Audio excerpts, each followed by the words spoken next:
What's up, you guys? It's your boy Miguel giving you your daily dose of radiation. In today's video, we'll cover how to survive your first years as clinicals, as being an X-ray tech. To give you context, I am X-ray tech.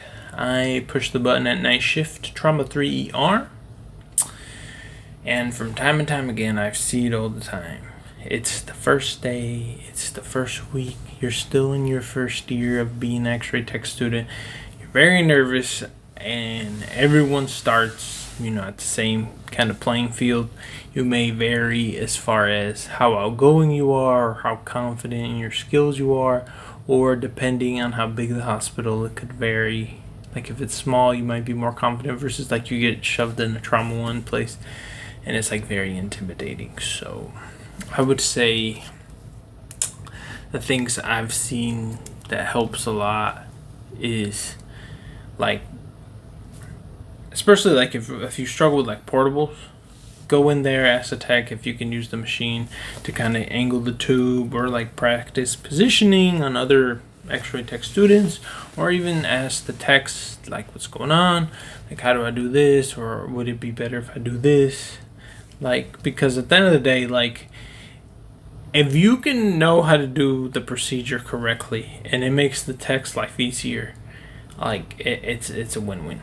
So they would rather you ask the question before you're in the actual battlefield with the patient. You might as well already know how to do it and like knock it out of the way.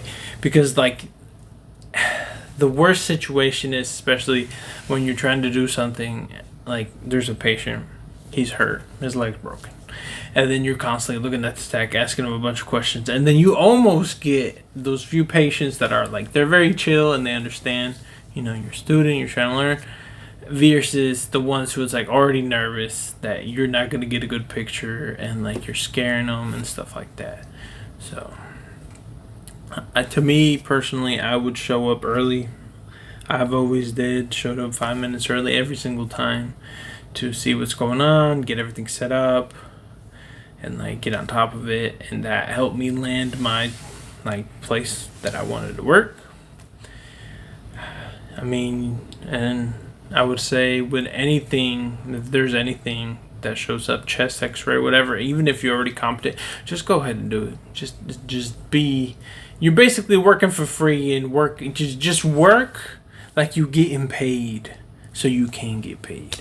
Because if you put that kind of level of energy towards, the being a student, then they're like, oh, well, imagine if he gets paid, like he'll continue this and even more type deal. So I would say that's important too.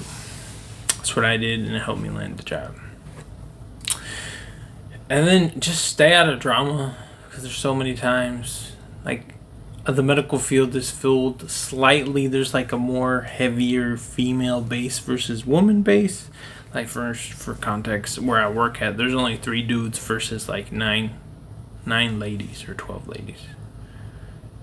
Like there's more heavy, so there's more drama involved, more getting along. Like just show up and work. Like makes like you don't have to get involved and talk mess and stuff like. So just show up and work. Literally, I'll talk to the supervisor, and he'll be telling me all the stuff that's going on, and I'm like, why can't you just show up and work? Like even with the students, especially if you're a student, you're causing ruckus. Oh, you can. It's not gonna go well for you.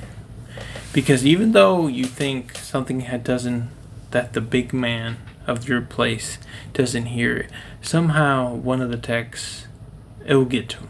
Especially if you're talking mess, or you're not performing good, or if you're lazy, they will know. Even though they're not there, someone will say something and it will get to them and they'll know.